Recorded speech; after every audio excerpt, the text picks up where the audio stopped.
VSSच्या आरंभ प्रकाशनाचे सर्व ग्रंथ म्हणजे श्रीसिद्ध शिवगोरक्षनाथांचे दिव्य विचारधन आहे. अत्यंत सखोल सत्यार्थ असलेले हे दिव्य ग्रंथ वाचणाऱ्या प्रत्येकाचं आयुष्य उजळून टाकतात. नाथ गीता, नाथ भागवत, नाथ पतंजली योग, अष्टावक्रनाथ गीता इत्यादी अनेक दिव्य ग्रंथ आमच्याकडे उपलब्ध आहेत. आमचा ईमेल ॲड्रेस आहे vssmeditation@gmail.com आणि मोबाईल क्रमांक आहे 9881463305. श्रोते हो, नमस्कार. अमृत वर्षा या कार्यक्रमात मी विनीता पिंपळखरे उपाध्ये आपल्या सगळ्यांचं मनपूर्वक स्वागत करते. श्रोते हो, 21 एप्रिल रोजी आद्य शंकराचार्य यांची जयंती साजरी झाली. त्यानिमित्त मिलिंददादांनी आम्हा सर्व साधकांची साधना घेतली होती. मिलिंददादा नमस्कार. नमस्कार. मला असं वाटतं आज आपण आद्य शंकराचार्य यांच्याबद्दल बोलूया. मला असं आठवतं की तुम्ही सांगितलं की नाथ असं म्हणतात की आद्य म्हणजे कालातीत आणि शंकराचार्य म्हणजे शुभ करणारी, कल्याण करणारी शक्ती. दादा, तुमच्याकडनं नाथजींनी आद्य शंकराचार्य यांची काही स्तोत्र गाऊन घेतली होती. तेव्हा काय घडलं होतं? गंमत अशी झाली की एकदा मी रात्री साधना केल्यानंतर झोपलो. रात्री 1 वाजता मला अचानक नाथांनी उठवलं आणि ते म्हणाले कि कल हमें स्टूडियो में आद्य शंकराचार्य जी के जो स्तोत्र है उसको गाना है. तर मी म्हटलं की लेकिन मेरे पास तो उनके बुक्स भी नहीं है और मैंने उनको कभी पढ़ा भी नहीं है. तो उन्होंने कहा कि ऐसा नहीं है, तुम 3-4 साल पहले वो दोनों किताबें लेके आए थे, तुम्हारी लायब्ररी में ऑलरेडी है. तर मी उठलो आणि लायब्ररीतनं ती 2 पुस्तकं शोधून काढली आणि ती चाळायला लागलो. तर पुन्हा नाथजी म्हणाले की नहीं, कल जब तुम माइक्रोफोन के सामने रिकॉर्डिंग के लिए खड़े रहोगे तब मैं तुमको बताऊंगा कि उसमें से कौन सा स्तोत्र तुम्हें गाना है और उसकी ट्यून भी तभी आएगी ऑनलाइन. तर मी म्हटलं हो, पण हे सगळे टंग ट्विस्टर्स आहेत, सोपी गाणी नाही, संस्कृत आणि काही गाणी नाहीत, सिंपल श्लोक आहेत. आणि संस्कृत आपण शाळेमध्ये काय रडत खडत शिकलो ते सोडलं तर पुन्हा काही त्या गोष्टीशी संबंध आलेला नव्हता. खरी गोष्ट आहे. पण ते म्हणले नाही, मैं जो बता रहा हूँ ऐसे ही तुमको करना पडेगा. तर मी ठीक आहे म्हटलं. दुसऱ्या दिवशी मी आणि मनीषाताई आम्ही रेकॉर्डिंग स्टुडिओमध्ये भेटलो. आम्ही रेकॉर्डिंग करायला घेतलं. मी खूप नर्वस होतो, कारण एक तर संस्कृत होतं, आधी काही वाचलेलं नव्हतं, चाल माहिती नव्हती. तर म्हणलं ठीक आहे, बघू काय करतात ते. घाबरतच मी मायक्रोफोन समोर उभं राहिलो. त्यांनी मला सांगितलं की इसका जो लिस्ट वाला पन्ना है उसको निकालो. मी काढलं ते पेज, तर त्याच्यात म्हणलं की आत्मशतकम वो गाव. मग मी ते उघडलं आणि अचानक ते ॲनिमेटेड अक्षर दिसायला लागतात आहे ना, तशी मला ती त्याची चाल त्याच्यामध्ये दिसायला लागली. आणि ते शब्द जसे काय मी सहज रेग्युलर आपण म्हणत असल्यामुळे एक जो कॉन्फिडन्स असतो, शब्द सहज आपल्या तोंडातून ओघवते येत असतात, तसं मी गायला सुरुवात केली की मनोबुद्धी अहंकार चित्तानि नाहम न च श्रोत्र जिह्वे न च घ्राण नेत्रे. असं गायला लागलो. गाता गाता गाता ते आत्मषटकमचे टोटल 6 षटक म्हणजे 6. तर मी कोण आहे या पद्धतीचं ते स्तोत्र आहे. तर ते 6 श्लोक मी त्याच्यामध्ये स्टार्ट टू फिनिश सलग गायलो आणि एकदम हुश्य झालं. एकीकडे अवर्णनीय आनंद पण होता की असं काहीतरी मॅजिकल गोष्ट घडती आहे. तर मग त्या दिवशी अजून 3-4 स्तोत्र त्यांनी गायला सांगितले. त्या पुढचं सांगितल्यावर मला पुन्हा धडकी भरली. आनंदही वाटत होता आणि एकीकडे धडकी भरत होती की काय होणार आहे. असं करता करता त्या दिवशी सगळे मिळून 3-4 स्तोत्र गायले. हे पुढे चालूच राहिलं. आणि जेव्हा ते सांगायचे आज ये गाव कल ये गाव, मग मी गायलो. आता जे शेवटी गायलं मी रेकॉर्डेड सौंदर्य लहरी, त्याच्यामध्ये 100 श्लोक आहेत. ते पण असंच जेवढं शंकराचार्यांची मी स्तोत्र गायली ती माईक समोर उभा राहिल्यानंतर सूची काढायची, म्हणजे लिस्ट काढायची, त्याच्यातलं कुठलं स्तोत्र गायचंय ते त्याचा आदेश ते देणार, त्याप्रमाणे ते पान उलगडायचं, रेकॉर्डिंग करायला सांगायचं आणि डायरेक्ट चाल आणि शब्द गायचे. अशा पद्धतीने हा संपूर्ण प्रवास अजूनही चालू आहे. वा वा. मध्येच मी प्रभू रामांचं त्यांचं जे एक स्तोत्र आहे हा. ते पण गायलो. आणि आता आपण जेव्हा तो उल्लेख केला शंकराचार्यांच्या जयंतीच्या, त्याच्या आदल्या सेशनच्या वेळेला त्यांनी मला अचानक पांडुरंगाष्टकम नावाचं याच्यातलं स्तोत्र जे मी रेकॉर्डिंग मध्ये घेतलेलं नव्हतं हा, हा, हा, ते हा. लाईव्ह गायला सांगितलं. तिथे सेशन मध्ये मी गायलो. ओ बर. हा, आणि मागे सांगितलं की अति नको असलेली बुद्धी जी असते अनालिटिकल माइंड, तर मी म्हटलं पांडुरंगाची स्तुती असलेलं कशाला गायचं, म्हणून मी काही असे सोडून दिलेले होते. पण ती स्तुती नाहीये, ते वर्णन आहे. स्तुती आणि वर्णनामध्ये फरक असतो. हो हो बरोबर. वर्णनामध्ये त्या देवतेचं अस्तित्व काय आहे याचा संपूर्ण आराखडा मांडलेला असतो.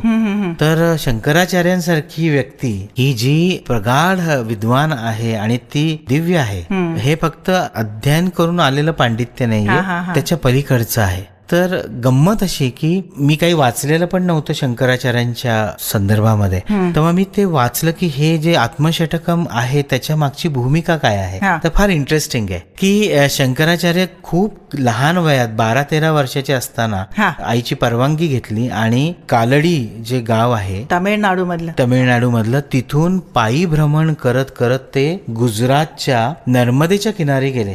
त्या वयात जिथे मोबाईल नाही, फोन नाही, कनेक्शन काही नाही, खिशात पैसे नाही, वाहतूक व्यवस्था काही नाही, क्रेडिट कार्ड नाही, आई वडिलांचा बँक बॅलन्स नाही, काही नाही आणि काही दिशादर्शक काही नाही. हे सगळं खरंच दिव्य आहे. तर ते गुजरातमध्ये गेले आणि ते कशासाठी गेले तर त्यांच्या गुरूंच्या शोधात गेले.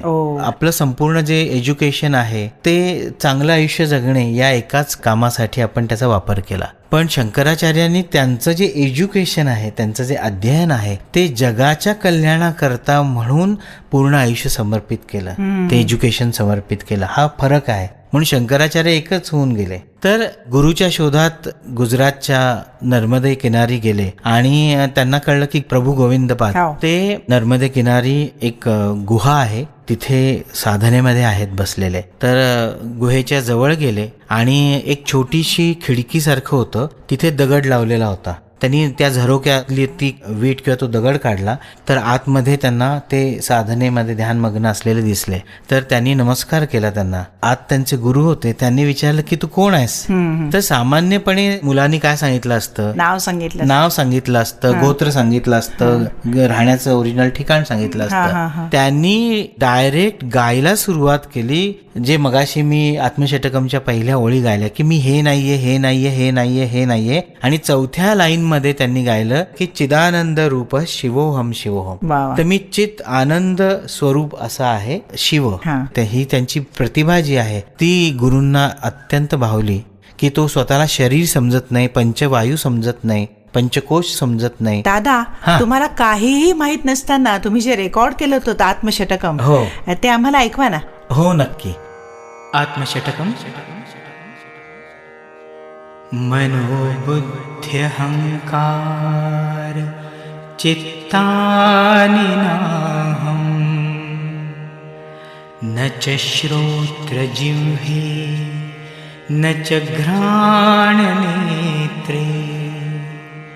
न च व्योमभूमिर्न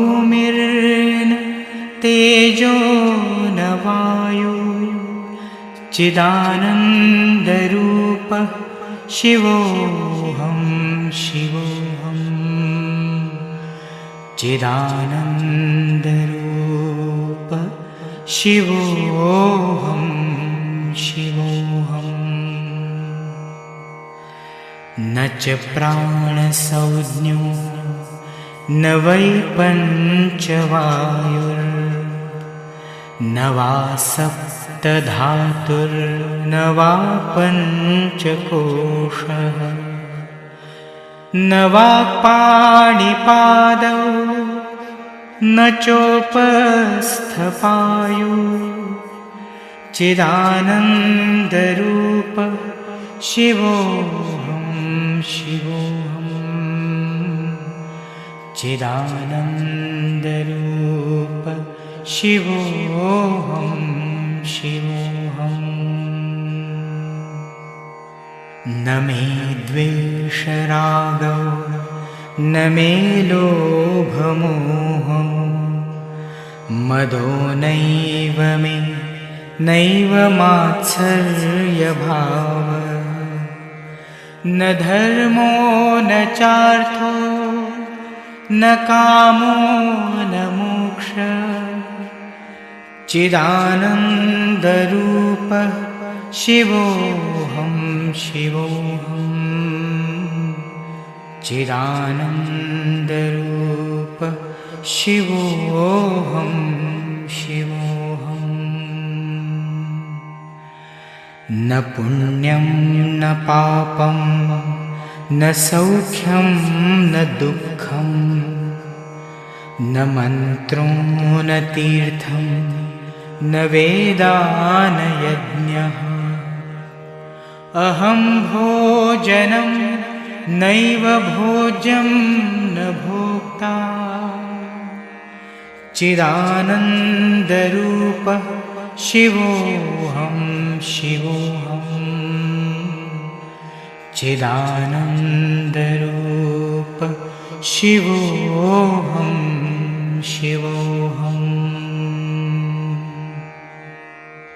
न मे मृत्युशङ्का न मे जातिभेदः पिता नैव मे नैव माता न जन्म न बन्धुर्न मित्रं गुरुनैव शिष्य चिदानन्दरूपः शिवोऽहं शिवोऽहम् चिदानन्दरूपः शिवोऽहं शिवोऽहम् अहं निर्विकल्पो निराकाररूपो विभुर्व्याप्य सर्वत्र सर्वेन्द्रियाणि सदा मे समत्वं न मुक्तिर्न बन्धः चिदानन्दरूपः शिवोऽहं शिवोऽहम् चिदानन्दरूपः शिवोऽहं शिवोऽहम् चिदानन्दरूपः शिवोऽहं शिवोऽहं शिवोऽहं शिवोऽहं शिवोऽहं शिवोऽहम् तर श्रोते हो, नक्कीच तुम्ही आम्हाला कळवा की आद्य शंकराचार्य यांच्याबद्दल आम्ही अजून काही भाग करायचं असं म्हणतात, हे तुम्हाला आवडत आहे का? पुन्हा भेटूया पुढच्या भागात. धन्यवाद. आमच्या वैश्विक सिद्ध साधनेशी जोडलं जायचं असेल तर फेसबुकवरचं आमचं अकाउंट आहे VSS mission, Instagram account Nityopanishad, website www.vssmission.in, YouTube channel VSS mission. त्यावर तुम्हाला अनेक आध्यात्मिक कार्यक्रम बघायला मिळतील. तुम्हाला काही आध्यात्मिक प्रश्न असतील तर आम्हाला ईमेल करा. आमचा ईमेल ॲड्रेस आहे vssmeditation@gmail.com आणि फोन नंबर आहे 918308788500. पुन्हा भेटूया पुढच्या एपिसोड मध्ये. अलक्ष्य निरंजन. VSSच्या आरंभ प्रकाशनाचे सर्व ग्रंथ म्हणजे श्रीसिद्ध शिवगोरक्षनाथांचे दिव्य विचारधन आहे. अत्यंत सखोल सत्यार्थ असलेले हे दिव्य ग्रंथ वाचणाऱ्या प्रत्येकाचं आयुष्य उजळून टाकतात. नाथगीता, नाथ भागवत, नाथ पतंजली योग, अष्टावक्रनाथ गीता इत्यादी अनेक दिव्य ग्रंथ आमच्याकडे उपलब्ध आहेत. आमचा ईमेल ॲड्रेस आहे vssmeditation@gmail.com आणि मोबाईल क्रमांक आहे 9881463305.